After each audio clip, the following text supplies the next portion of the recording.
안녕하십니까. 증시학도 TV 시청자 여러분, 투자자 여러분 반갑습니다. 오늘 드디어 저희가 정말로 모시고 싶었던 분을 모시게 되었습니다.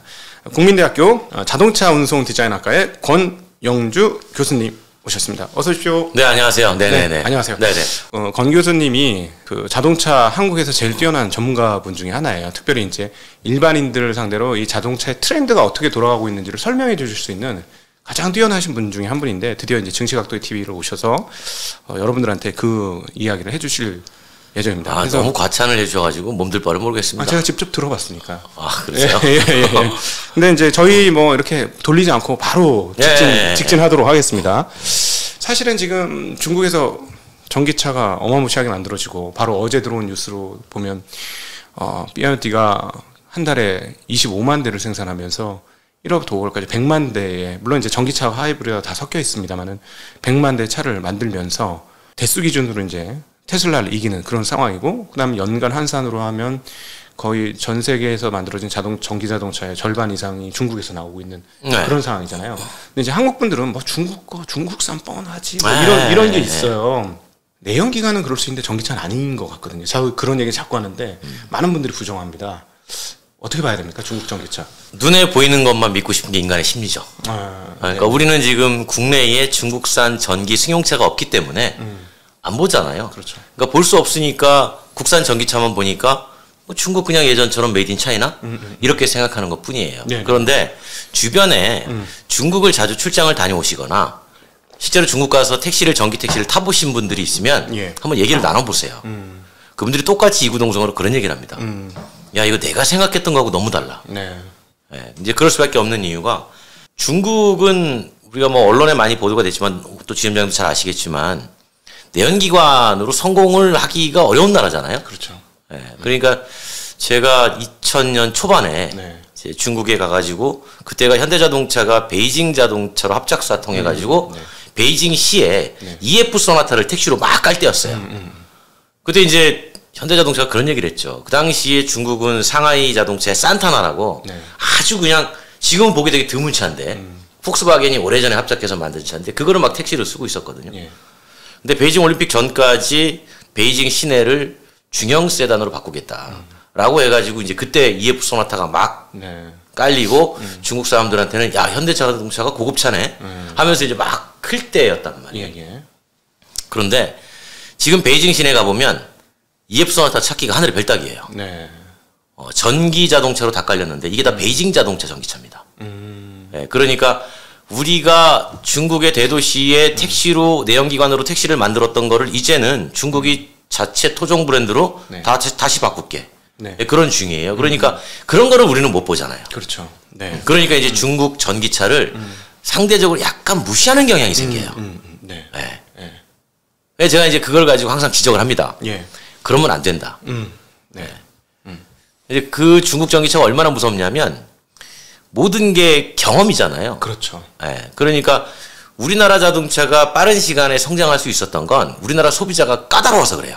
맞아요. 투덜투덜해 만들었죠. 아무리 좋은 차를 만들어줘도 왜 이렇게 품질이 안 좋냐, 뭐가 문제다 이런 거를 계속 제조사가 맞추다 보니까 품질이 빨리 올라와서 상대적으로 이 고품질의 자동차를 글로벌에 내놓으니까 와, 한국차 괜찮네? 그렇죠. 해서 올라간 거란 말이에요. 2, 3천만 원짜리 차 타면서 외국 명차들하고 비교하면서 이게 뭐냐. 그렇죠. 항상 우리는 그렇죠.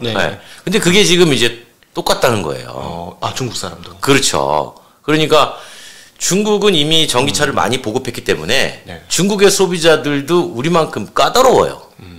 전기 자동차를 타면서 이건 왜 이러냐? 야, 주행거리 왜 이렇게 짧은 거야? 야, 이거는 왜 통신이 안 돼? 이거는 왜 원격으로 서비스가 안 돼? 내가 꼭 가야 돼? 이런 불만들을 끊임없이 제기를 하니까 중국 제조사들 입장에서는 그래, 해줄게, 맞춰줄게 하면서 중국의 소비자 만족도를 계속 맞춰간 거죠. 그러다 보니까 그런 제품을 지금 유럽에다가 수출을 하는 거죠. 그렇죠. 그러니까 유럽 사람들은 이제 어떤 생각을 하냐면, 우리는 항상 그렇죠. 전기 자동차를 바라볼 때 자동차네? 딱 보고 그냥 이건 한국 차네? 이건 미국 차네? 독일 차네? 이렇게 본단 말이에요. 근데 유럽 사람들은 전기 자동차가 딱 들어가면 이거 전기차네? 그런데 어느 나라 산이지? 이렇게 봐요. 우리는 이제 만약에 중국차가 들어오면 중국산이네? 그렇죠. 이거 내연기관이야? 전기야? 그 시각이 다른 거예요. 그러니까 제품을 바라보는. 그래서 먹히는구나. 그렇죠. 그러다 보니까 유럽의 니오라든가 뭐 상하이 자동차, BYD, 뭐 지리 자동차가 전기를 깔았을 때 유럽 사람들 입장에서는 이건 전기차 새로운 거네. 그런데 중국산인데 괜찮네. 라고 받아들이니까 시장 점유율이 가파르게 늘어나는 거죠. 핸드폰하고 똑같네요. 네, 맞아요. 네.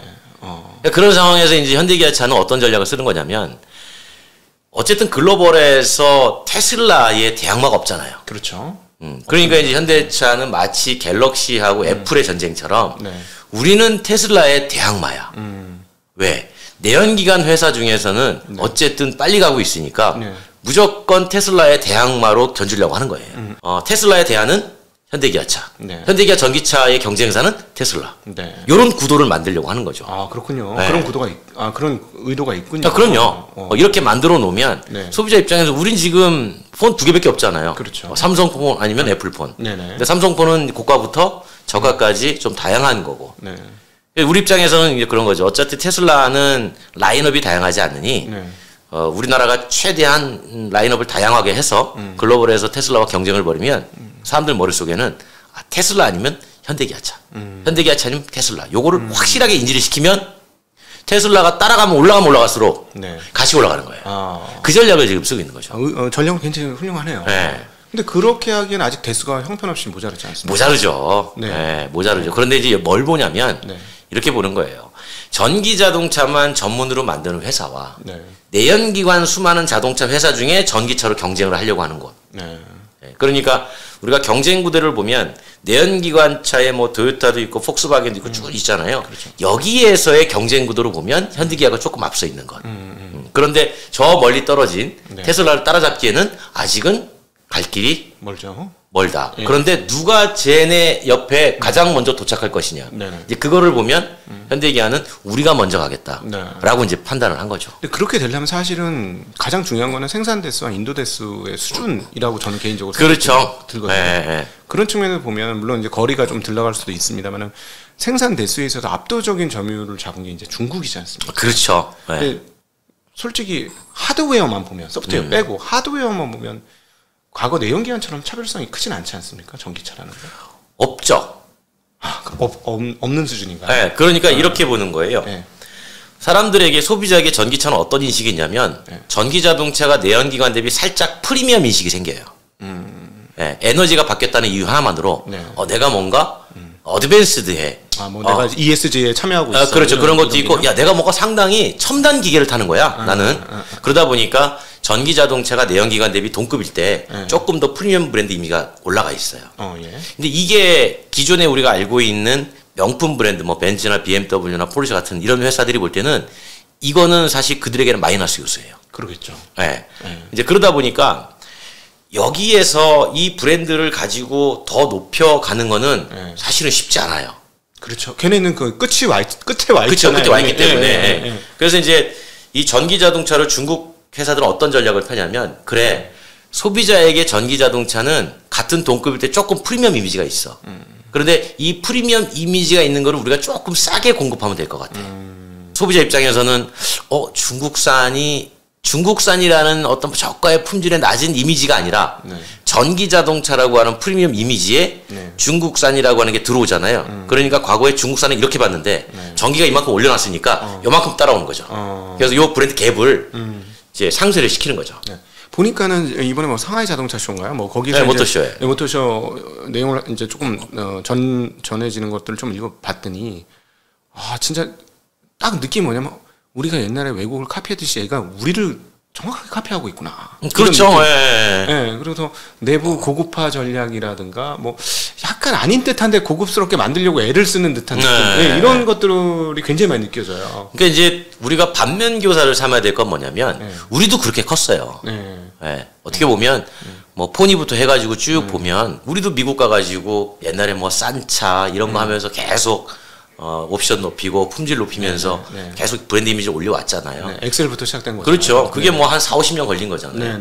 근데 전기 자동차가 전환이 딱 되고 뭔가 이제 해봅시다라고 기후변화 협약에서 이제 전기차 하자라고 규제로 딱 판단을 내렸을 때 이미 중국은 준비가 돼 있던 나라였으니까 그걸 가지고 이제 여기저기 막 미는 거예요. 그러니까 전기 자동차와 내연기관차를 동일선상에 놓고 보지 말자는 게 중국의 생각이에요.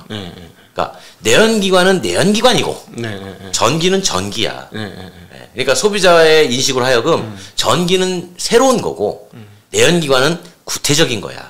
이렇게 인식을 만들려고 노력을 해요. 네. 이제 그런 인식들이 상당히 지금 먹혀들고 있는 거죠. 그러니까 중국이 유럽의 생필품이 아닌 자동차를 판다는 것은 굉장히 충격적인 뉴스였거든요. 그럼요. 예, 예. 근데 전기차니까 가능했던 거죠. 그러니까 그 우리 지점장님도 머릿속에 네. 제네시스와 네. 테슬라를 그냥 같은 자동차라고 생각을 하느냐, 아니면 그냥 테슬라는 전혀 별개에 있는 네. 그냥 전기로 움직이는 디바이스냐, 그러니까 이런 인식들 가지고 이제 차별화가 생기는 거거든요. 네. 그런데 여전히 사람들은 같은 이동 수단이라고 하는 본질적인 기준에서 보면 네. 이게 전기로 가나 내연기관으로 가나 관계는 없다고 생각하겠지만 예. 실질적으로 시장은 이게 전기로 가는구나라는 건 따로 만들어지고 있다는 거예요. 네. 그러니까 합쳐서 생각하지 말고 네. 따로 보라는 거예요. 그러면 사실은 지금 내연기관차들이 지금 중국의 저런 그 압도적인 물량의 증가를 감안해 보면 다들 위기네요. 위기죠. 예. 네. 위기예요. 그나마 현대 기아차는 열심히 하고 있어서 위기를 탈출할 수 있을 것처럼 보이긴 하지만 어쨌든 다 위기네요. 위기예요. 내연기관 자동차 회사들은. 그런데 이제 그 위기가 어느 하루아침에 자, 내일 아침에 눈 떴더니 네. 뭐 공장이 문을 닫고 그런 건 아니고 이제 서서히 서서히 전환이 될 건데 그 전환되는 속도가 생각보다 빨라질 거냐 늘어질 거냐에 가지고 예측 싸움이에요. 근데 지금까지 보면 생각보다 진도가 너무 빠른 거 아닙니까? 아니요. 생각보다 빠른 건 아니에요. 아, 그래요? 네, 왜냐하면 전기 자동차를 보급하는 데 있어가지고 지금은 다 선진 시장, 소득이 큰 나라, 많은 나라에서만 보급이 확산되는 건데 그 이유는 보조금 때문이에요. 그러니까 보조금 시장이란 말이에요. 네. 그러니까 어느 나라든지 그 나라의 예산에 맞춰서 보조금만큼만 팔리는 겁니다. 예. 네, 보조금 사라지면 안 사요. 근데 보조금이 사라져도 그 나라의 소비 인식이 그래 내가 이걸 타줌으로써 내가 지구 환경에 기여하는 거야. 그런 인식이 되려면 4만 달러가 넘어야 돼요. 아, 그렇군요. 네, 그래야만 보조금 없이도 그래 내가 사회를 위해서 기여할 수 있지라는 하는 마음의 여유가 생기는 건데 네. 전 세계 4만 달러 이상 나라가 몇 개나 있어요. 몇 개 없죠. 네, 그러다 보니까 아직은 보조금 시장이에요. 아, 그래서 북유럽에서는 판매가 많은데 다른 나라에서는 보조금이 훨씬 더 중요해지는. 그렇죠. 지금 전 세계 각 나라의 판매 대수를 보면 네. 죄다 보조금이에요. 그러네요. 네, 그 나라가 뭐 잘 살아서 못 살아서 그거 아닙니다. 지금 보조금 없앤 나라가 영국이에요. 네. 영국이 4만 달러가 넘잖아요. 네네네. 영국은 이제 판단을 한 거예요. 전략적인 판단이죠, 국가가. 우리는 아예 보조금을 없애버리고 그 예산 가지고 인프라를 더 빨리 깔게. 그리고 자동차 회사로 하여금 니네가 이제 알아서 팔아. 대신 배출가스 규제는 세게 들어갈 거야. 네. 네네네. 배출가스 규제로 자동차 회사로 하여금 전기차를 팔 수밖에 없는 시장을 만들어버리는 거예요. 예. 그러면 이제 팔면 이용자 입장에서는 인프라가 잘 돼 있으니까 좀 비싸도 내가 쓰기에 전혀 문제가 없네. 네. 그렇게 하고 자연스럽게 전환을 시키는 전략인 거고.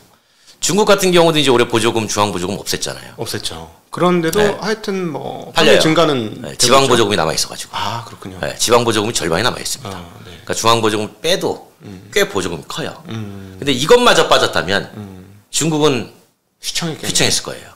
야, 그러면은 지금 이미 약간 그런 모습이 있는데 2차 전제 중국이 2차 전제는 이제 덤핑 판매 곧 시작되는 거 아니냐 막 이런 생각 굉장히 많이 들던데. 뭐 그 있죠. 만들어 놓은 게 많으니까. 그러면 오히려 현대기아차는 그걸 노리고 들어가서 그걸 받아서 생산 대수를 늘리는 방법 중국 내에서. 예, 어떻게 되죠? 당연히 중국 내에서는 충분히 그럴 수 있죠. 네. 네, 중국 내에서. 그러니까 우리가 보통 자동차 시장 구분할 때 뭐 아시아 태평양, 뭐 북미, 중국은 별개 시장이잖아요. 네. 그러니까 중국에서 충분히 그럴 생각을 하고 있고 제가 알기로는 중국 현지 생산 전기차는 중국 현지에서 조달하는 걸로 알고 있습니다. 다른 내연기관에 비해서는 현대기아차가 가장 빠르다 이렇게 봐야 되나요? 전기차로 전환 속도가 빨라요. 빨라요? 네. 그러니까 이제 폭스바겐은 뭐 한다고 얘기는 막 많은데. 이제 폭스바겐 그룹하고 현대차 그룹하고 이제 조금 성격이 다른 부분이 하나 있어요. 왜냐면 폭스바겐도 물론 전동화 속도는 빠릅니다. 네. 유럽 내에서. 근데 폭스바겐은 지금 배터리 내재화로 돌아섰어요. 저 무슨 볼트. 네, 노스볼트. 왜냐면 이제 그 지금 전기차는 점차 대중화 단계로 들어가려는 초입이고. 네. 그 대중화 단계가 들어오면 내연기관의 어느 시장을 먹겠어요? 당연히 내연기관의 보급형 시장을 먹겠죠. 그러겠죠. 그럼 보급형은 점점 사라지는데 수익은 역시 내연기관에서 나니까 자동차 제조사는 내연기관에서 수익을 줄이고 싶지 않겠죠. 그러겠죠. 그러면 중대형 고급차에 집중하면서 이쪽의 가격을 더 높이고 고급화로 갈 거예요. 네. 그래서 최대한 수익은 여기서 맞추되 이 보급되는 시장에서도 수익을 만들어야 되잖아요. 네. 근데 지금 들어가면 적자예요. 그럼 가격을 떨어뜨려야 되잖아요. 그렇죠. 그 가격을 떨어뜨리는 방법으로 폭스바겐은 내재화를 선언한 거예요. CATL이나 BYD한테 배터리 받아봐야 얘네가 마진 붙여서 줄 거니까 그 마진 내가 없애버리겠다. 그래서 노스볼트에다가 투자했던 이유가 바로 그것 때문이에요. 그래서 저가 배터리 만들어서 이걸 그냥 너 2%만 먹어. 네. 나머지 내가 먹을 거야. 해서 집어넣고 하면 수익을 맞출 수 있다. 그래서 폭스바겐 CFO가 그런 얘기를 했었죠. 내연기관과 동등한 수익률을 가져가려면 아직 3년이 필요하다. 그 얘기가 거기서 나온 거예요. 네, 그렇군요. 내재하면 그럼 정말로 단가가 그렇게 많이 떨어질 수 있나요? 그들은 그렇게 판단해요. 중국 애들이 덤핑 치면가 안 될 텐데. 덤핑을 치면 그게 더 메리트가 있겠죠. 그렇죠. 근데 이제 장기적으로 보는 거죠. 장기적으로. 네, 차종 하나만 만들고 끝날 거 아니니까. 네, 그건 그러네요. 앞으로 걔들이 만드는 1,100만 대 중에 네네. 그 중에 500만 대, 600만 대 다 쓴다고 하면 네. 얼마든지 중국만큼의 가격은 떨어뜨릴 수 있다고 보는 거죠. 한국의 전환 속도도 사실은 2차 전지의 조달에 상당히 장애를 받고 있는 거 아닙니까? 현대기아차도 전기차로 전환하는 속도가 빠른다고 해도. 지금 이제 고민은 네. 전환 속도가 빠르고 해서 배터리 팩을 조달받고 셀을 조달받고 이런 거에는 큰 문제는 없죠. 네. 없는데 지금 이제 미국하고 중국하고 갈등이 생기면서 이제 고민은 그거예요. 만약에 중국이 소재를 잠그면 그렇죠. 그게 이제 제일 거의 압도적이지. 거의 다라고 봐도 과언이 아닐 정도 그렇죠. 아닙니까? 네. 네. 그게 이제 소재를 잠그면 국내에서 뭐 SK든 삼성이든 네. 뭐 LG든 못 만들어요. 네, 그러니까. 네. 그래도 뭐 단적인 지난번에 그 언론 나오지 않는 재미난 일이 하나 있었잖아요. BYD하고 예. 중국 전기버스 보조금 삭감할 때. 네네네. 그게 원래의 환경부 계획은 50% 삭감이었어요. 네, 전기차. 전기버스. 버스. 네. 네, 에너지 밀도가 낮기 때문에. 예. 근데 이제 그게 뒷얘기인데 네. 중국에서 한번 반발했었어요. 50%는 이건 말이 안 된다. 그래가지고 30%로 완화된 거였었거든요. 네. 그 얘기는 왜 받아줬냐면 혹시 잠글까봐 네. 소재를. 그렇죠. 그 원자재 소재의 상당 부분 전구체까지 만드는 건 거의 대부분 지금 현재 한 80~90%가 중국에서 그렇죠. 들어오는 거잖아요. 중국이 잠그면 말씀하신 대로 그냥 아예 다 못 만들어 버리는. 못 만들어요. 예. 그러니까 그렇게 되면 우리가 현대기아차 전기버스 한국에다 팔라 그래도 못 만들어 못 팔아요. 네. 그래서 이제 그런 일이 있었는데 그만큼 그 소재에 대한 독립을 이제 빨리 추진하겠다고 여기저기 최근에 배터리 회사가 광물도 찾고 하잖아요. 그렇죠. 근데 이제 광물을 찾고 이런 건 다 좋은데 가장 중요한 건 정년이죠, 정년. 그렇죠. 정년 공장은 쉽지 않잖아요. 제가 보기엔 미국에서도 무슨 캘리포니아 쪽에서 뭐 무슨 그 사람 잘 안 사는 호수에 리튬이 엄청 많다고 그러는데 있으면 뭐 할 거야? 너희들이 그걸 만들 수 있어? 그렇죠. 예. 네. 정년을 중국이 다 한 거죠. 왜냐하면 네. 환경에 대한 네. 규제가 상대적으로 덜 했으니까. 네. 그게 그 얘기를 들어보니까 그 덩샤오핑 때부터 준비를 네, 맞아요. 그럼 그 옛날부터 한 건데. 네. 네. 그러니까 상대적으로 중국이 그 당시에 우리가 할 수 있는 거는 글로벌에서 뭐 산업 경쟁이나 이런 거보다 우리가 글로벌에서 좀 희귀하게 공급할 수 있는 것들 이런 것들부터 좀 만들어 보자라고 했고 그게 이제 1990년대 초반에 이미 전기차를 준비를 하면서 전기차의 핵심 소재가 뭐냐 네. 봤더니 뭐 양극재, 음극재잖아요. 특히나 양극재에 들어가는 뭐 리튬, 코발트 계열 이쪽을 우리가 좀 섭렵을 해야 되겠다. 그러면서 이제 일찌감치 콩고부터 투자를 다 해놓은 거죠. 그리고 나서 2000년대 초반 들어가지고 이제 전기차 보급하자. 네. 이렇게 나온 거예요. 그러니까 우리보다 전기차 보급은 한 20년 가까이 앞선 거예요. 진짜 오래전부터 좀. 예. 왜냐하면 어차피 내연기관은 네. 성공할 가능성이 없거든요. 네. 그렇군요. 그러면 뭐 그 글로벌리 밸류체인을 다 잡고 있다는 그게 사실인 거네요. 그럼요. 공급망을 잡고 있어요. 그러니까 미국이 IRA를 해도 고민이 뭐냐면 네. 미국이 IRA를 만약에 세게 적용하면 네.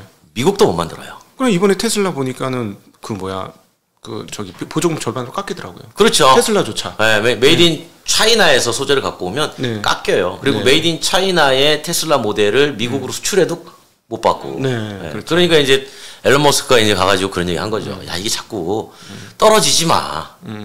떨어지면 서로 손해야.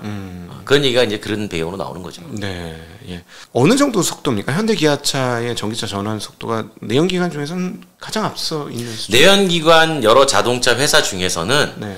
앞서 있는 수준이에요. 이게 이제 요 내연기관 자동차 회사만 가지고 전환 속도를 보면 1, 2등을 다투는데 그게 폭스바겐 그룹하고 현대차 그룹인데 1, 2등을 다투는데 현대차 그룹이 조금 앞서 있어요. 속도는. 그리고 이제 이 기업 조직 문화상 여기는 최고 경영자가 내연기관 앞으로 안 할 거야. 라고 이제 거의 선언을 했다시피 했잖아요. 네. 제가 이제 최근에 들은 얘기인데 이제 과거에 현대차 그룹의 이제 R&D를 총괄하셨던 분이 어느 날 그 현대차 그룹의 최고 경영자를 만나서 내연기관 포기가 너무 이른 거 아니냐. 시대가 어떻게 될지 모르는데 너무 빨리 손을 놓으면 만약에 변화가 생겼을 때 대처하기가 너무 힘들다. 그랬더니 이제 최고 경영자가 그런 말씀을 하셨대요. 이것 지금도 느리다. 이 얘기는 뭐냐면 더 속도를 높인다는 얘기잖아요. 네, 그렇죠. 그러니까 그래서 앞으로 1, 2년 후에는 아마 현대차 그룹이 조금 상당히 빠른 속도로 그 후발주자 지금 1, 2등 다투든 폭스바겐 그룹과 격차가 조금 벌어질 거예요. 네. 근데 이제 벌어지는데 제가 보는 건 그런 거라는 거죠. 전기차는 마라톤 같은 거예요. 42.195 종착지까지 가고 이제 신호가 울려가지고 이제 5km도 안 간 겁니다. 근데 이제 5km도 안 간 걸 가지고 우리는 여러 가지 주식시장에서 막 얘가 앞섰네, 얘가 앞섰네, 뭐 야 얘가 뭐 유니폼이 뭐네 이런 가지고 얘기하는 거거든요. 네. 그러면서 맨날 나오는 얘기가 그럼 토요타는 뭐하니? 네, 그렇죠. 궁금한 점입니다. 네, 토요타는 뭐하니? 제가 토요타의 일본 사람들을 자주 봅니다. 네. 얘기도 많이 하고. 작년에 이제 토요타가 전기차 하겠다고 선언하고 들어왔잖아요. 아키오 회장이. 네. 이번에 이제 새로 사장이 선임된 사토코지 사장도 전기 자동차 엔지니어 출신은 아니지만 이제 전기 자동차에 이제 무언가 드라이브를 걸려고 하고. 근데 그런 거예요. 현실론으로 가는 거예요. 그래 전기 자동차 많이 팔리고 좋네. 그런데 전기 자동차가 많이 팔려? 아니면 내연기관 중에 하이브리드가 많이 팔려? 봤더니 하이브리드 시장이 여전히 커요. 네. 네, 압도적으로. 그러니까 하이브리드를 어느 한순간에 놓는 게 아니고 네. 요거를 쭉 브릿지화하면서 전기 자동차에 뛰어들 타이밍을 보자. 라고 했던 게 토요타예요. 사실은 하이브리드가 일종의 전기차 성향을 갖고 있다는 측면에서 보면 전기차로 안 하는 회사는 아닌 거잖아요. 그렇죠. 그러니까 그게 어려운 건 아니기 때문에 일단은 시장에서 소비자들이 어떤 거를 더 많이 선택하냐. 봤을 때 하이브리드를 더 많이 선택하니 그러면 하이브리드 일단 최대한 대응하자. 그런 다음에 타이밍 봐서 들어가자. 왜냐하면 토요타는 돈이 있잖아요. 그러니까 전환할 때 돈이 들어가지 않습니까? 그 전환 비용을 이미 갖고 있어요. 그러니까 자 준비됐어. 이제 들어갈 때가 됐나? 그랬을 때 토요타의 전략은 다품종 전략이에요. 동시에 1년, 2년 안에 한 30종, 40종을 막 쏟아내는 거예요. 그러면은 자 멕시코나 미국은 이런 차가 잘 팔리네? 글로 내보내. 그 다음에 뭐 동남아 갔더니 소형 전기차가 많이 팔리네? 이건 일로 내보내. 그러니까 다품종으로 가는 거예요. 그렇게 되면 선택지가 많아지니까 유리해질 수 있거든요. 그러면 금방 따라잡을 수 있다. 하긴 뭐 전고체 능력도 조금 다른 갖고 있어요. 갖고 있지 않습니까? 그러니까 지금 5km 선상에서 1, 2등을 다투는 건 아무 의미 없다. 결국은 10이나 15km 지점에서 여기서 누가 선두할 거냐 이게 더 중요하다라고 토요타는 판단한 거예요. 그러면 약간 기초적인 질문으로 다시 잠깐 넘어가서 사실 전기차는 하드웨어상으로는 그 차별성이 별로 없으면 중국이 저렇게 우리 내장 따라오고 그다음 디자인은 유럽 애들한테 주고 이러면서 사실 최근에 나오는 중국 전기차 보면 깜짝 놀라는 게 외장도 그렇고 내장도 그렇고 뭐지? 할 정도인데 알고 봤더니 디자이너들은 다 외국 디자이너들 쓰면서 지금 하고 있잖아요. 그러면 그 차별성이 어디서 드러날 수 있을 것이냐. 하드웨어상으로 차별성을 줄 수 있을까? 이 차는 진짜 좋아. 이 전기차는 진짜 우리 내연기관은 확인하잖아요. 뭐 람보르기니든 포르쉐든 뭐 폭스바겐이든 뭐 토요타는 각각의 특성이 있잖아요. 뭐 내구성이 있거나 아니면 동력 성능이 좋다던가 뭐 이런 게 있는데 전기차는 그게 뭐가 있을까? 그게 고민이에요. 그쵸. 그게 현대차만 고민하겠습니까? 그거를 가장 많이 고민하는 게 BMW예요. 그렇지. 명차 계열 쪽에 프리미엄 계열일수록 더 그래요. 그러니까. 과거에 내연기관을 가지고 야 니네가 정지 상태에서 시속 100km 가는데 4.5초 걸려? 우리 3.2초 걸려. 이거 가지고 돈 1,000만 원 더 받았단 말이야. 근데 그게 없어진 거야. 그렇지. 그게 없어진 거야. 그러니까 돈 1,000만 원 더 내 그러니까 내가 왜? 이렇게 되는 거죠. 프리미엄 브랜드가 그게 제일 고민이에요. 그래서 이제 BMW 같은 경우는 i3를 처음에 내놨을 때 실패하면서 그걸 배웠어요. 아무리 우리가 내연기관이 있다고 해도 전기자동차는 단거리 주행, 세컨드용은 아니다. 그냥 내연기관만큼 장거리에 퍼포먼스 주고 그렇게 가야 된다. 물론 가격은 엄청나게 비싸질 거야. 하지만 우리는 그렇게 가는 게 정답이야. 라고 해서 최근에 BMW를 보면 배터리 용량도 뭐 100kW 이상씩 써가지고 한 번 밟으면 쫙쫙 나가고 그런 제품들을 다 내놔요. 제가 타보니까 90%에 400km짜리고 90%에 500km짜리를 하나씩 타고 있거든요. 100km 차인데 마음이 완전히 달라요. 다르죠? 완전히 달라요. 진짜 마음이 400km 항상 불안해요. 500km짜리는 좀 편해요. 한국에. 한 700km 되면 완전 천하무적일 것 같은 느낌? 그런 느낌이 있어요. 그러니까 그런 식으로 아예 풀 제품으로 가는 거예요. 비싸도. 네. 그렇게 가가지고 브랜드를 차별화하는 거죠. 그런데 그런 시장은 작다 이거죠. 크지 않고. 네, 그렇지. 근데 이제 밑으로 내려오면 이때부터 이제 고민이에요. 그래서 주행 거리에다가 포커싱을 하느냐, 아니면은 기능에다가 포커싱을 하느냐, 아니면은 디자인에다가 포커싱을 하느냐, 아니면 브랜드에다 포커싱을 하느냐. 근데 브랜드가 상대적으로 전기차에서는 잘 먹혀들지가 않으니, 그러면 이제 첫 번째 선택할 수 있는 요소는 주행 거리일 거예요. 그죠? 네. 주행 거리는 당연히 배터리를 3원계로 좋은 거 쓰고 그 다음에 경량화 시키고 하면서 늘려줄 수는 있습니다. 그런데 항상 연동되는 게 가격이죠. 그렇죠. 배터리하고 정비리 하니까. 근데 이제 가격 자체를 그러면 만약에 우리가 동남아 시장을 예로 들면 그 사람들이 이걸 비싸게 내놓으면 살까? 그렇죠. 우리의 3천만 원과 그들의 3천만 원은 천지 다르죠. 차이니까. 그러면 가격을 좀 낮춰줘야 되겠는데. 낮출 방법이 뭐가 있지? 우리도 3원계 쓰지 말고 LFP 써? 리튬 인산철 쓰자. LFP 쓰자. 그렇게 가는 거죠. 그러니까 결국은 LFP 시장은 더 커질 수밖에 없는 거죠. 전기차가 보급형 대중화로 가면 갈수록 LFP 시장은 더 커져요. 이제 LFP를 써가지고 이제 가게 되면 소비자들은 이거 뭐 배터리 셀의 차이는 없는 거네? 그죠? 그렇게 인식하겠죠? 안 보이니까 사실 잘 모르죠. 거리 숫자만 나오면 되는 물론 거니까. 그럴 수는 있어요. 유독 그거를 따지는 나라가 있어요. 한국. 까다롭죠. 아니, 지난번에 BMW의 본사에서 누가 한국 와가지고 언론에서 기자회견 했는데 이 사람이 어떤 재미난 얘기를 했냐면 아니 내가 전 세계 다 가서 인터뷰를 다 했는데 한국은 왜 전기차는 안 보고 배터리만 물어봐요. BMW 그 차 배터리 뭐 썼어요? 그걸 물어보더라는 거예요. 네. 차는 안 보고. 이게 이제 결국 이제 주식의 영향이다. 전 이거 100%라고 봐요. 워낙 2차 전지 뭐 주식 가지고 여기저기 경제 방송부터 해가지고 막 하다 보니까 자동차에는 관심이 없어. 거기에 배터리 뭐 썼는데만 관심 있는 거예요. 그래서 거기 LG가 썼는데 뭐 LG씩 올라가고 뭐 이런 식이에요. 사실은 소비자 입장에서는 배터리를 뭘 쓴 게 중요한 게 아니라 그 배터리를 몇 킬로를 가느냐가 그렇죠. 그게 핵심인데요. 그거예요. 그리고 이제 그러다 보니까 이제 좀 전에 계속 얘기를 이어가면 그러면 이제 차별할 수 있는 요소가 기능하고 디자인이 남아요. 근데 디자인은 우리가 잘하죠. 그렇죠, 잘하죠. 그래서 디자인으로 일단 승부를 걸겠다. 세계적인 수준까지 올라온 것 같아요. 그 다음에 이제 기능이 문제인데, 기능이 이 전기 자동차가 가지고 있는 여러 가지 뭐 SDV 뭐 이런 기능들은 대동소이해요. 그런데 이제 우리가 잘할 수 있는 건 예를 들면 이런 거죠. 자동차 안에 시트의 배열을 조금 다양하게 할 수 있게 만들어 준다든가. 이제 그러려면은 이 실내 공간을 좌지우지하는 이 플랫폼이 약간의 변동성이 있어야 돼요. 그러니까 다변화 플랫폼이라고 얘기를 하는데 그 플랫폼을 큰 차도 만들었다가 작은 차도 만들 수 있다가 크게도 만들 수 있었다가 그러니까 요런 그 플랫폼을 가지고 무언가 새로운 기능들을 만들어 내려고 하는 거예요. 그걸 이제 그들은 PBV라고 부르죠. 다목적 차. 그렇죠. 하여간 뭐 어려운 용어 쓰는 거 좋아합니다. 그들은 PBV라고 얘기하는데 이제 그런 시장으로 가려고 하는 거예요. 근데 이제 그 PBV 중에 흥미로운 건 그런 거죠. PBV로 막 가면 PBV가 승용만 있는 것도 아니고 상용도 있거든요. 만들 수 있잖아요. 그렇죠. 바퀴 달린 거를 내가 사업용으로 쓰면 상용이고 내가 그냥 개인이 쓰면 승용이고. 근데 이제 상업용으로 갈 가능성이 높아요. 초기에는.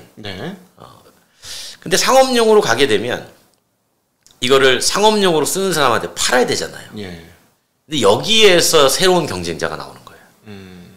중국 애들? 아니요. 같은 같은 무슨 이동수단을 만드는 회사가 아니야. 아, 뭐 물류 회사들. 그렇죠. 예. 자기들이 직접 만들어 버리는 거죠. 그렇죠. 그냥 자율주행 그 단순 자율주행으로 아니더라도. 네. 네. 그러니까 자율주행이 아니더라도. 그 대표적인 케이스가 이런 거예요.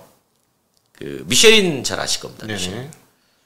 DHL 싱가포르에서 최근에 타이어를 바꿨어요. 네. 그런데 펑크 없는 타이어입니다. 그러니까 우리가 기존에 공기 에어를 쓰지 않는 타이어예요. 네. 대신 그 사이드월이 힘을 다 잡아줘요. 뚫려 있어요 이렇게.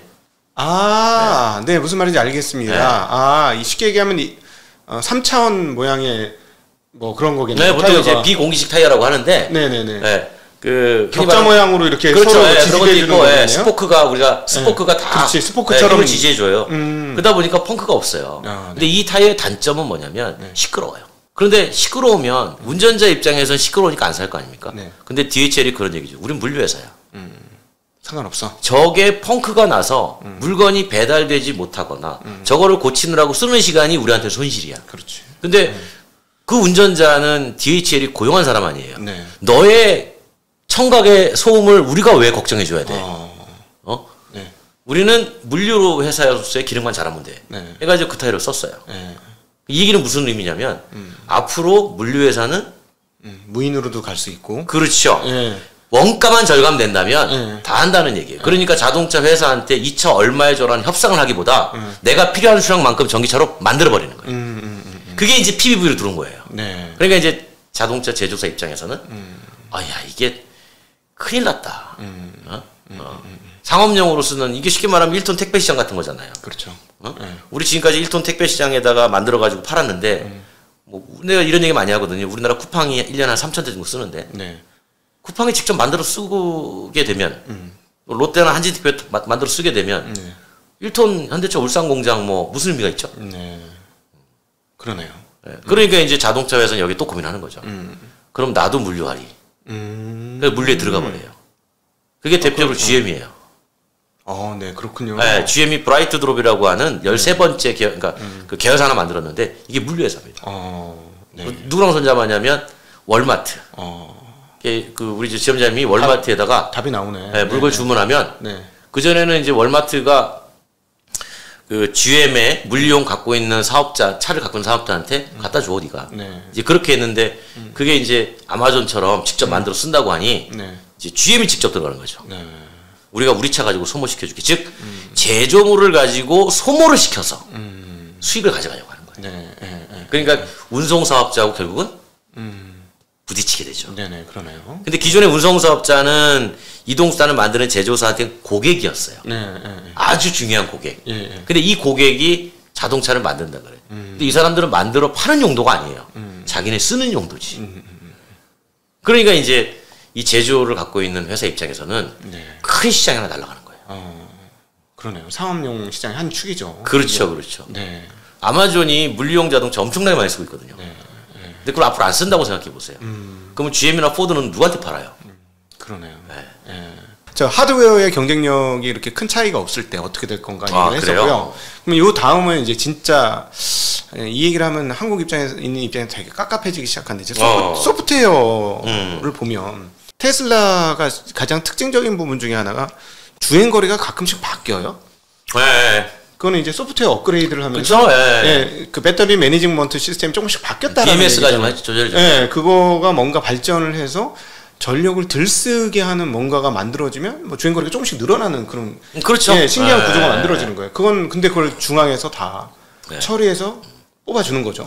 발송을 그냥 뿌려주는 거죠. 이런 개념인데 이걸 보면서 이거 한국 이거 다른 나라에 비해서는 잘하는데 이거 미국하고 맞짱 뜨려고 그러니까 이게 되게 깝깝하네. 그리고 지난번에 토요타에서 그 테슬라를 한 2년 전인가요? 다 분해해보고 나서 했던 얘기가 6년이 앞섰다. 뭐 이런 얘기를 했지 않습니까? 근데 이 소프트웨어 격차가 사실은 뭐 하드웨어는 우리가 이런저런 얘기를 했지만 큰 격차가 아니고 결국은 지금 중국 애들 뭐 의자 막 이렇게 눕고 이런 것도 만들더라고요. 그냥 이거는 다 따라오겠는데 그러면 결국 소프트웨어가 최강이 살아남을 건데 과연 여기서 우리는 어떻게 대응할 수 있을까, 잘할 수 있을까 그런 걱정들이 항상 있어요. 상관관계가 하나 있어요. 네. 그러니까 이제 가속 성능하고 주행 거리하고 가속 성능을 떨어뜨리면 주행 거리는 늘어나고 동일한 배터리에 동일한 모터일 때 네네. 늘어나고 가속 성능을 높이면 주행 거리 짧아지겠죠. 그렇겠죠. 그러니까 이거를 여러 가지 버전을 만드는 거예요. 뭐 한 10가지 버전. 주행 거리 480km에 가속 성능은 정지 상태에서 100km까지 뭐 한 8초. 네네네. 그래 나는 가속 성능보다는 주행이 낫지. 네. 그런 사람은 일로 가시고요. 네. 나는 300만 가도 돼.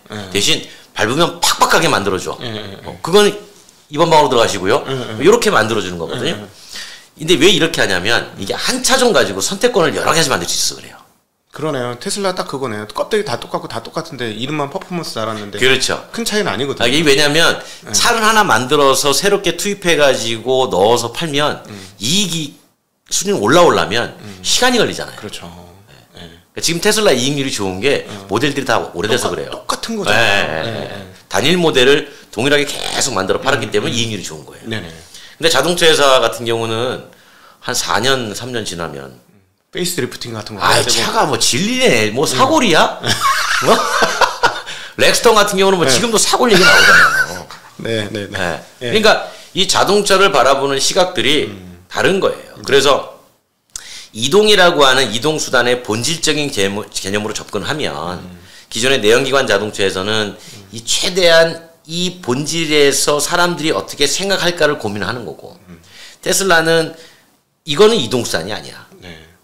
이거는 그냥 네가 몸을 싣고 잠깐 이동을 하지만 이거는 첨단화된 IT 디바이스야. 네. 라고는 이미지를 계속 가져가려고 하는 거예요.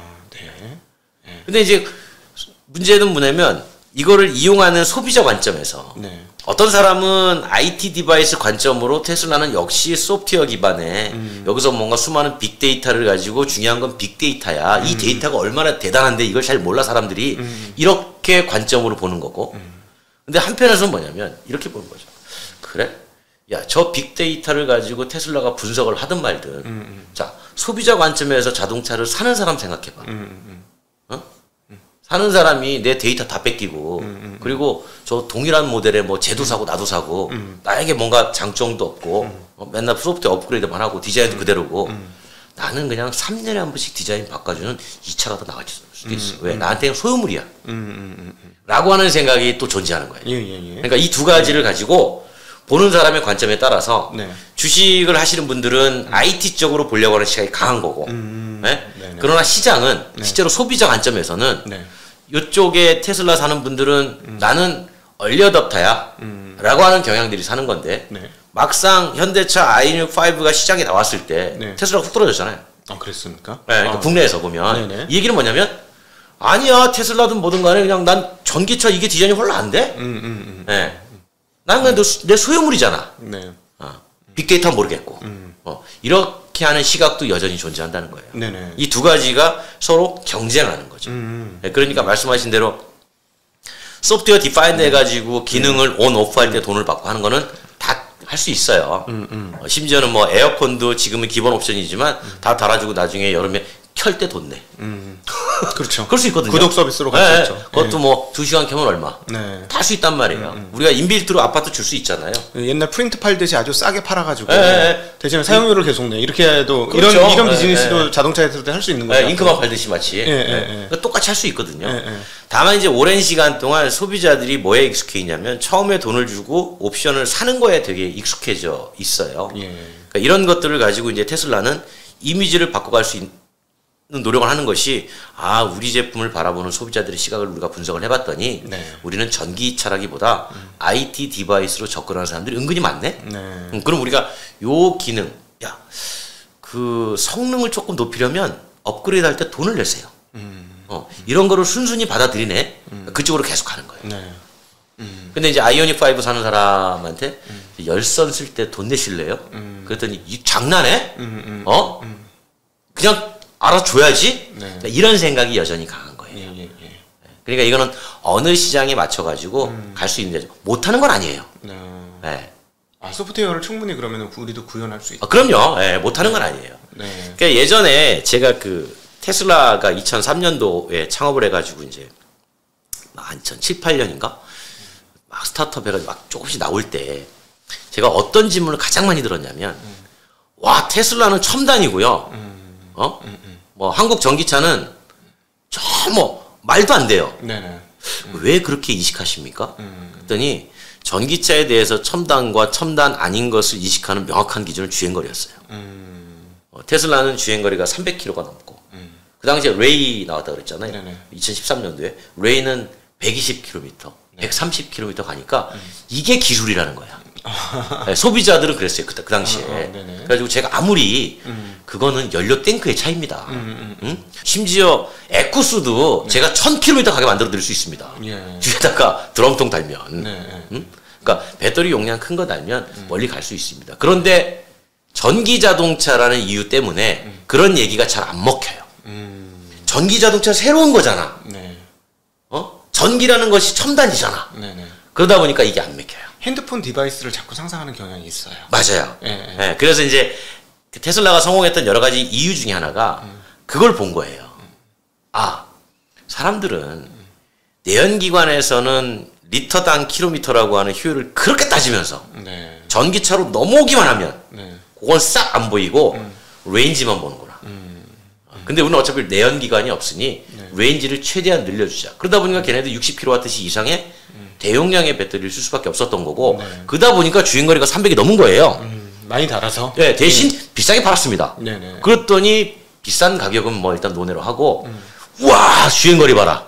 이게 기술이지. 라는 인식이 잘 그 당시 먹혀 들어갔던 겁니다. 그렇군요. 아 그러니까 소프트웨어는 사실상 하긴 한국은 워낙 뭐 못하는 건 아니었으니까. 아 그럼요. 우리도 할 수 있어요. 우리가 뭐 OT를 하기 싫어서 안 한 거 아니잖아요. 전파 규제 때문에 못 한 거지. 아 그렇습니까? 자동차 회사는 진작에 준비가 돼 있었는데 전파 규제가 늦은 거예요. 자동차에서 무슨 무선 통신을 해? 이런 것들이 이제 계속 규제 때문에 못했던 거죠. 사이드미러 같은 경우도 디지털로 바뀌었잖아요. 요즘 카메라 쓰잖아요. 진작에 할 수 있었어요. 사실은 그 옆에 백미러 없는 게 훨씬 좋죠. 있었는데 이거 카메라 바뀌는데 왜 못했냐면 규제 때문에 못했어요. 우리나라 자동차 안전 규제 때문에. 그러니까 그 규제가 우리의 전환 속도를 가로막고 있다라는 걸 아는 분들이 생각보다 많지 않아요. 사실은 그 사이드미러 하나 없으면 공기 저항이 확 주니까. 그럼요. 단 몇 킬로라도 몇십 킬로라도 더 가는 거 아닙니까? 제가 2008년인가 9년인가 아마 파리 모터쇼 갔을 때 그때 로터스가 사이드 미러를 있긴 있는데 이제 유리에서 그냥 카메라로 바꿈 방식을 제가 그때 봤었거든요. 그래가지고 그때 한국에 와가지고 현대차 관계한테 이거 왜 안 하니? 그랬더니 진작에 다 해놨지. 왜 안 하는 거야? 그랬더니 규제. 우리는 그 당시에 자동차 관리법에 사이드 미러는 유리로 하게 돼 있었어요. 그러니까 이거 푸는데 4, 5년 가는 거예요. 항상 이 관습이라는 게 항상 해오던 바가 편하니까 쉽게 안 바꾸는 그런 점이 있는 것 같아요. 이제 그렇게 해서 딱 바뀌잖아요. 바뀌면은 이미 해외에서 준비되어 있는 차들은 먼저 들어오잖아요. 그러니까 먼저 경험하는 거죠. 소비자 입장에서 그러니까 이거 첨단이네. 이제 우리 바뀌었으니까 그 다음 나올 모델한테 자 너 달고 나와. 그럼 한 박자 늦은 거고 우린 따라가는 거고 그런 인식들이 많이 생긴 거죠. 사실은 그 안전을 위해서 규정을 만들었던 건데 원래는 근데 이제 그게 사회가 너무 빠르다 기술의 진보가 빠르다 보니까 어느 순간에 구닥다리가 된 건데 미국은 안 해요. 아 그런 걸 안 해요? 미국은 이게 더 위험하다고. 왜냐하면 나뭇잎이 카메라에 붙었을 때 안 보이잖아요. 미국은 디지털 사이드 카메라 안 합니다. 규제상 못하게 안전 규정을 못하게 만들었어요. 거기도 규제가 있는 거네. 그럼. 미국은 오히려 유리가 더 안전해. 라고 이제 확신을 한 거죠. 오히려 그냥 우리가 꼭 늦은 것도 아니고 그러니까 그 나라 규제에 따르는 거예요. 자 그러면 갑자기 이제 소프트웨어 얘기도 하고 해서 갑자기 궁금한 회사가 하나 생겼습니다. 애플이 차를 만든다고 하는데. 애플은 여지껏 하는 걸 봐가지고는 자기네가 직접 공장을 지어서 만들 애들은 아니에요. 절대 안 만들어요.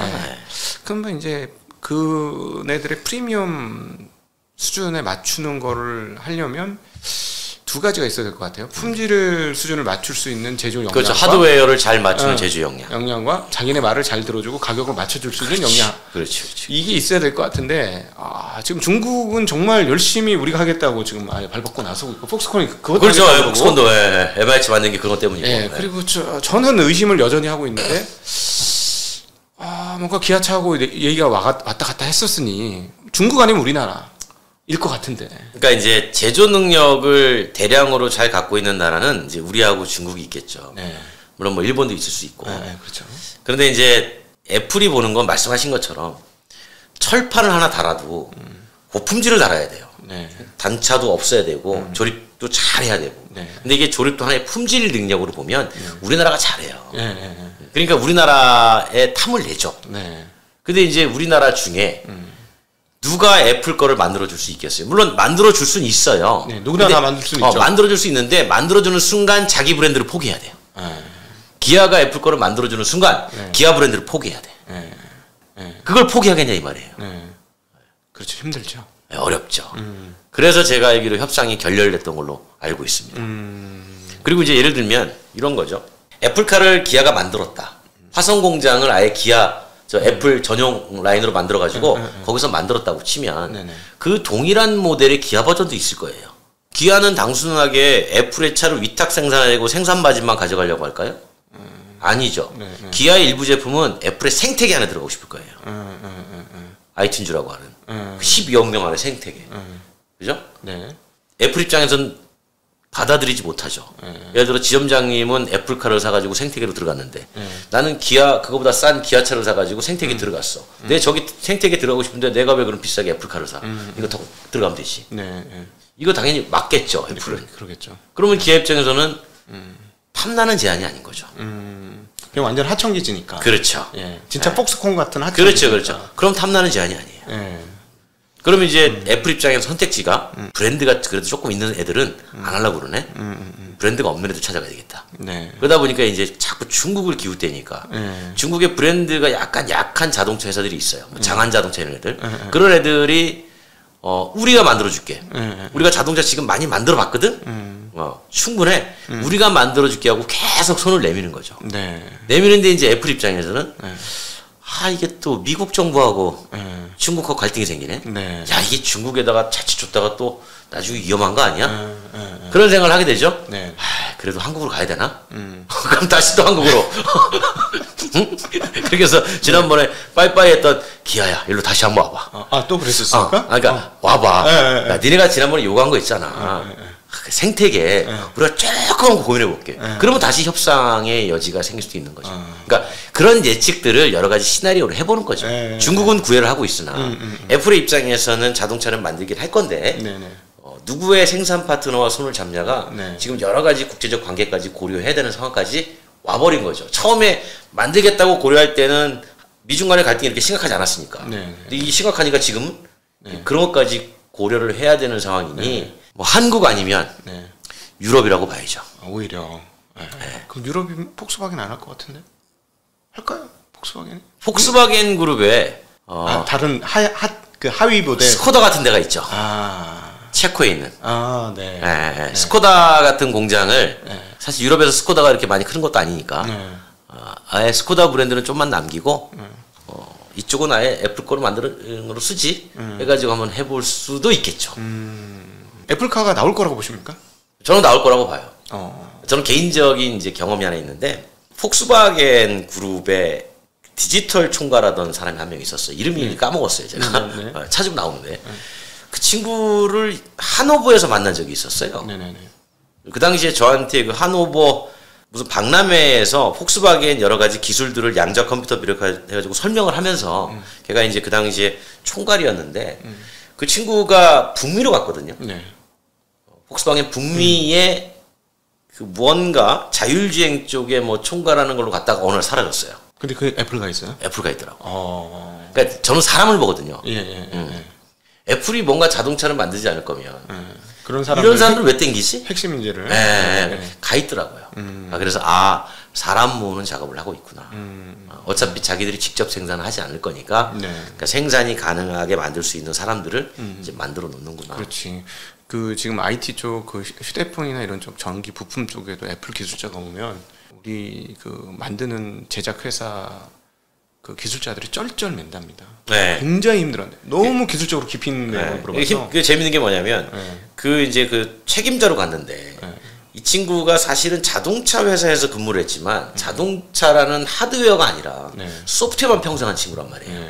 그러니까 하드웨어 뭐 서스가 어떻고 엔진이 어떻고 이런 사람 하등 필요 없고 소프트웨어만 한 사람 이 사람인데 자동차 회사에 근무했으니까 그래도 조금 알 거 아닙니까? 그렇죠. 그러니까 이런 사람을 이제 최고 책임자로 갖춰놓고 이 프로젝트를 끌고 가고 있는 거죠.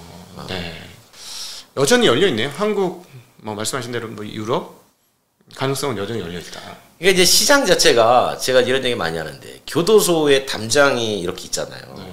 바깥은 호텔이고 일로 넘어가면 교도소고 이 담장이 허물어지는 거예요. 여기는 내연기관, 여긴 전기라고 보면 내연기관이 담장이었던 거죠. 그러니까 업종간이 섞이는 거. 내연기관이 허물어진다는 얘기는 지금까지 내연기관이 두 가지 역할을 하고 있었거든요. 새로운 산업에 진입하는 것을 막아주는 역할. 왜냐하면 워낙 기술 장벽이 높기 때문에 이걸 막아주는 역할. 그 다음에 대규모 생산이라고 하는 이게 엄청난 대량 생산의 어려움. 이 두 가지가 새로운 산업자들이 들어오는 걸 막아주는 역할을 했어요. 신규 진입자들이 사업자들이 진입을 못하도록. 못하죠. 네. 네. 근데 이게 허물어졌잖아요. 허물어지니까 일단은 엔진이라고 하는 기술 장벽은 사라진 거예요. 네. 근데 하나가 남는 게 대량 생산의 장애물은 아직도 여전해요.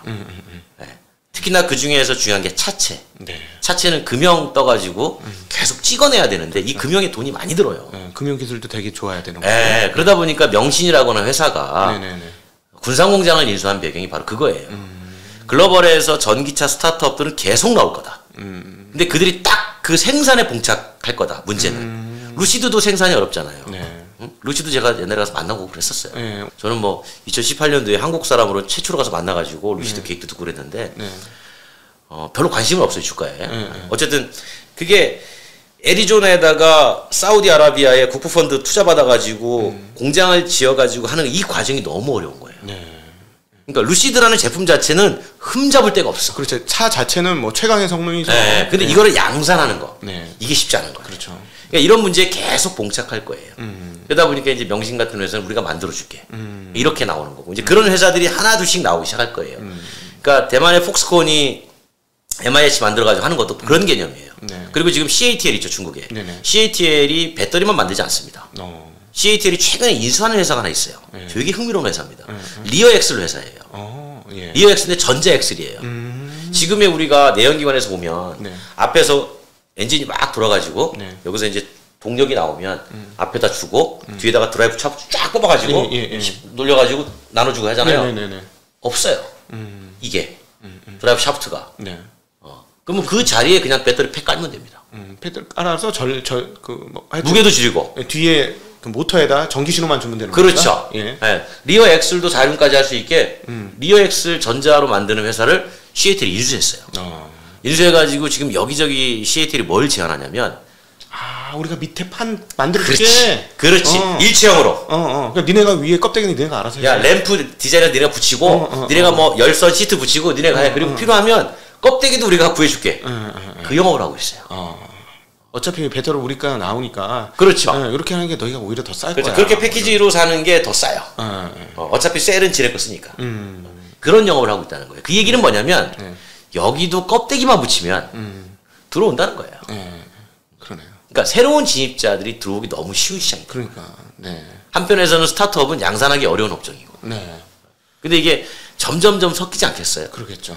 그러니까 이제 전통적으로 내연기관 제조사 입장에서는 이게 단순하게 전기차로 바뀌어가지고 전기차 많이 파네 적게 파네 이 문제가 아닌 거예요 지금. 저렇게 새롭게 들어오는 경쟁자는 어떻게 막아낼 것이며 못 막는다면 오히려 역으로 그들이 주력으로 삼고 있는 업종에 우리가 어떻게 들어갈 것이며 그러니까 이종 간의 산업이 완전히 혼합되는 거죠. 그걸 고민하고 있는 거예요. 그럼 앞으로 장기에 이제 모빌리티 산업이 진짜 완전히 춘추 전국 시대에 이제 진입이 되고 있는 거죠. 그렇죠. 그 춘추 전국 시대보다 더한 거죠. 모든 전기 회사는 다 진입할 수 있는 상황이 되는 거고. 저는 LG전자도 한다고 그랬다니까요. 그러니까 LG전자도. 그러니까 삼성전자도 마찬가지고. 이게 뭐냐면 고객과 경쟁하지 않는다? 그런 개념이 아니라 디바이스 관점에서 전자기기의 관점에서 그냥 하지 않으면 안 되는 또 하나의 전자기기. 텔레비전처럼. 그렇죠. 또 하나의 내 친구가 아니라 그냥 내가 뭐 로봇 지능 청소기도 있고, 뭐 전자레인지도 있고, 그런 여러 연장선 중에 그냥 전기로 굴러가는 자동차 하나. 그렇게 된다는 거예요. 그렇게 되면 이 전자 회사도 다 들어오게 되는 거죠. 그러면 누가 승자일까? 여기서 이제 승자를 가지고 얼마나 재미난 질문이 있었냐면 예전에 이제 디터 제체라고 하는 벤츠 회장이 이제 저 프랑크푸르트 모터쇼 가서 이제 만나가지고 이런저런 얘기하는데 물어봤어요. 누가 이길 것 같니? 헤게모니는 누가 잡을 것 같니? 그랬더니 딱 그 사람이 이런 얘기를 해요. 자동차 회사가 계속 헤게모니를 쥐고 갈 거야. 너 근거가 뭐야, 당신? 그랬더니 내연기관으로 바퀴를 굴리든 전기로 바퀴를 굴리든 기본적으로 자동차는 사람이 탑승하는 전제를 가지고 있기 때문에 이 사람의 안전이 중요하고 자동차 회사는 140년 동안 이동하는 기계를 만들었기 때문에 이 세이프티가 얼마나 중요하다는 걸 그리고 어떻게 세이프티를 확보해야 되는 걸 아주 잘 알고 있어.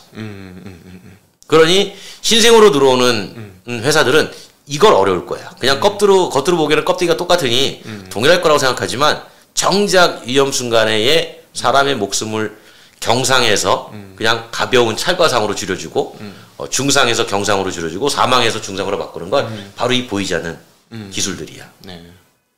일리 있다. 그 어느 날 그 비슷한 얘기를 구글 가서 물어본 적이 있어요. 또는 자율주행하는 사람들한테 그랬더니 그래서 사고 없는 자율주행하는 거야. 아예 노 액시던트 제로. 그걸로 가면 왜 그걸 고민해야 돼? 아예 사고가 없는데 왜 충돌했을 때 크럼블 존을 생각해야 되고 왜 얘가 꺾이면서 충격을 흡수해야 되고 왜 고장력 강판을 뭐 써야 되고 왜 고민해야 돼? 그냥 플라스틱 쓰면 안 돼? 저도 한번 경험이 있어요. 저도 그냥 속도만 걸어놓고 가다가 갑자기 차가 쓰는 거예요. 그래서 이게 왜 쓰냐? 또 뭐 잘못했네. 그래서 엑셀을 밟았는데 밟고 나서 갑자기 눈에 보니까 뭐가 불빛이 있는 거예요. 하고 깜짝 놀라서 근데 급하게 브레이크를 밟았어요. 거의 박을 뻔했는데 봤더니 이게 뭐냐면 농기 큰 트랙터가 뒤에 뭐 하나를 달고 가니까 빨간불이 전혀 없었던 거예요. 그치. 인식을 못한 거죠. 저는 인식을 못했는데 얘가 먼저 인식을 한 거예요. 그래서 이게 여기 혼합해서 쓰면 조금 더 사고율이 낮아진 건 분명히 맞겠구나 그런 생각 그때 처음 해봤었거든요. 근데 그건 이제 지금 수준인 거고 이제 그 당시 얘기는 결국 자율주행이 도로에 완성돼서 나온다고 한다면 아예 사고가 없다. 왜냐하면 그런 전제로 자율주행이 나오는 거니까. 그러니까 이거에 대해서는 여전히 분분하죠. 완벽한 자율주행은 없다. 불가능하다라는 부정적인 의견과 자율주행은 가능하다라고 하는 긍정적인 의견. 자율주행에 주식을 투자하시는 분들은 가능한 얘기지. 하지만 그쪽에 하지 않으시는 분들은 법적 책임이 명확해지지 않는 한 그리고 그렇지. 버그라는 것은 영원히 존재해요. 그렇기 때문에 이건 불가능해요. 아니 모두가 그 운전사 없는 차가 되면 가능할 수도 있을 것 같은데 그 과정에서 운전사 있는 차들이 있으니까 그럼요. 그게 굉장히 어려울 것 같더라고요. 저는. 그래서 이제 미국에서도 그런 얘기 있었죠. 자율주행 레인을 별도로 달라. 아예. 그래서 이제 미국에 출근 시간에 밀리는데 카풀레인은 한가한데 미국은 다 혼자 운전하잖아요. 우리도 마찬가지지만 이쪽은 꽉 막혀 있고 여기는 뻥뻥 뚫려 있고 가뜩이나 밀리는데 뭐 하나 차선 하나 더 자율주행으로 달라고 이제 이거 하시는 분들이 안 돼. 그래서 못 하는 경우가 많은데 이제 그만큼 이제 변화할 때 시간이 필요한 거죠. 근데 이제 우리가 언론이나 이런 거 보면 당장 뭐 레벨 3, 레벨 4 자율주행 내일 나옵니다. 뭐 당장 뭐 2, 3년 뒤에 나올 것 같잖아요. 제가 볼 때는 어려워요.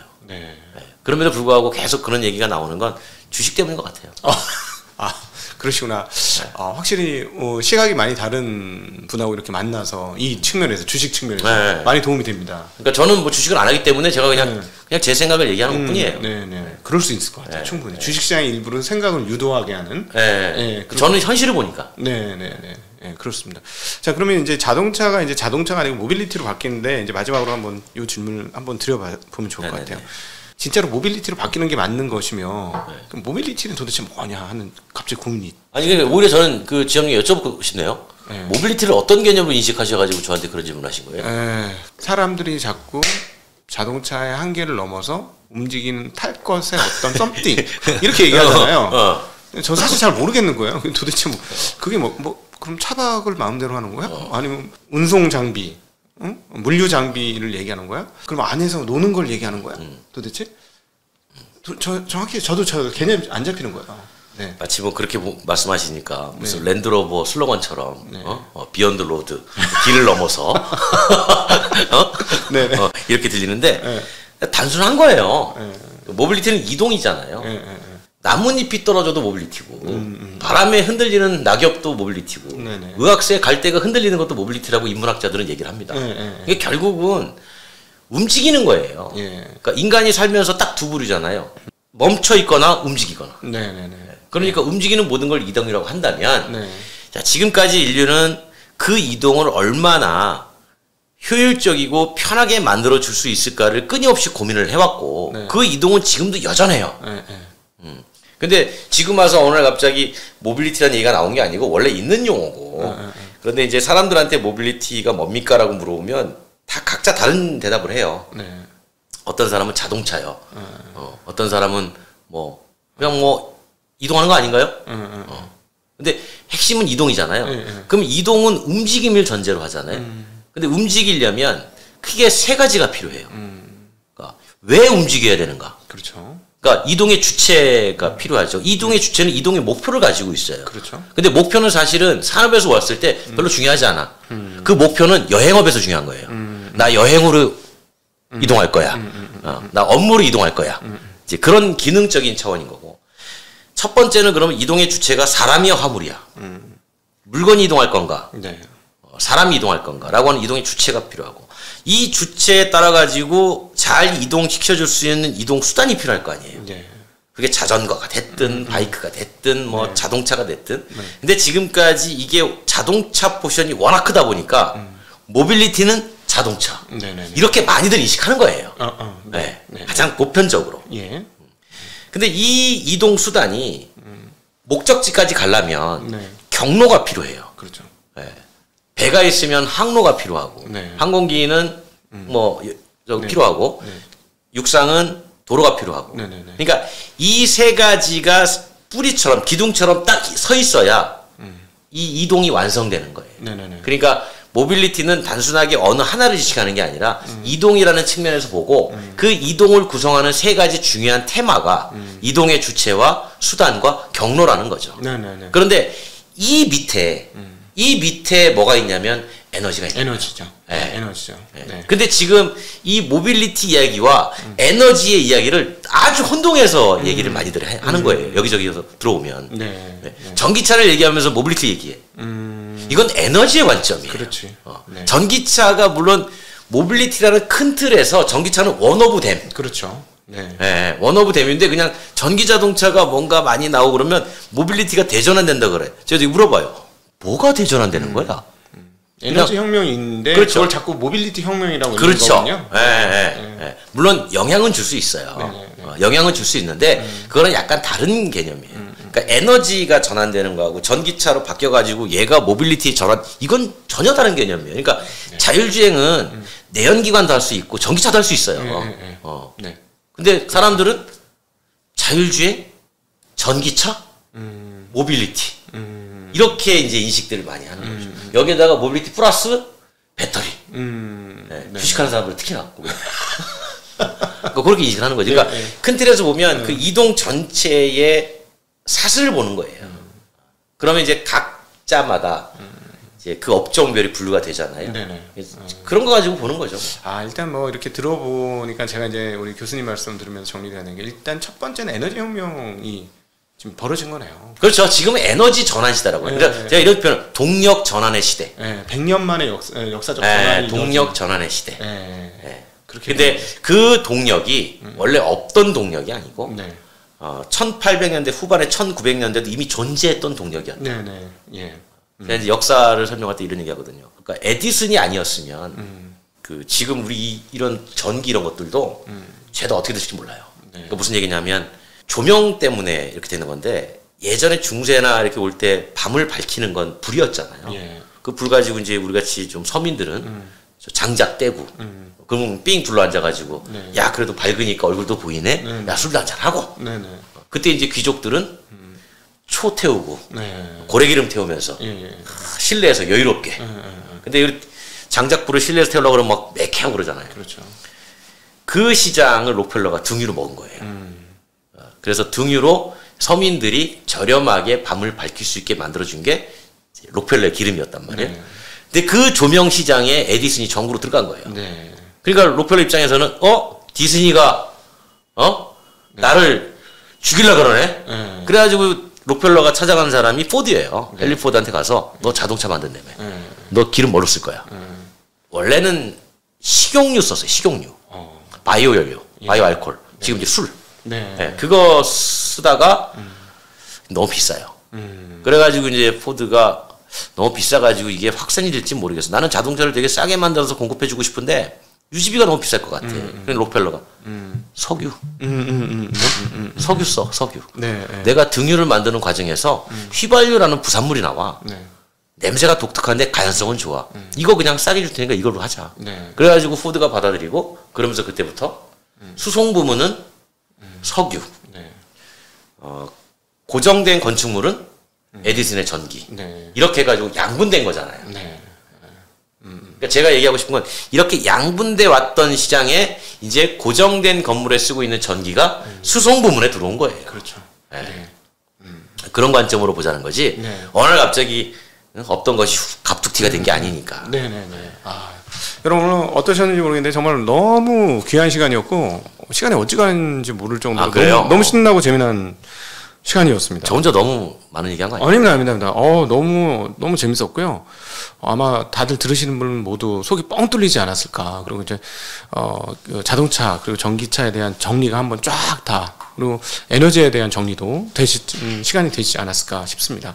오늘 이렇게 귀한 시간 만들어주신 국민대학교 자동차 운송 디자인학과의 우리 권영주 교수님께 다시 한번 감사드리고 시간이 되신다면 한번 또 모셨으면 좋겠다는 소망을 가져봅니다. 일단은 뭐 오늘 끝났으니까 다음 일정은 뭐 따로 뭐 이렇게 얘기해보는 걸로 하고 일단 끝났으니까 오늘.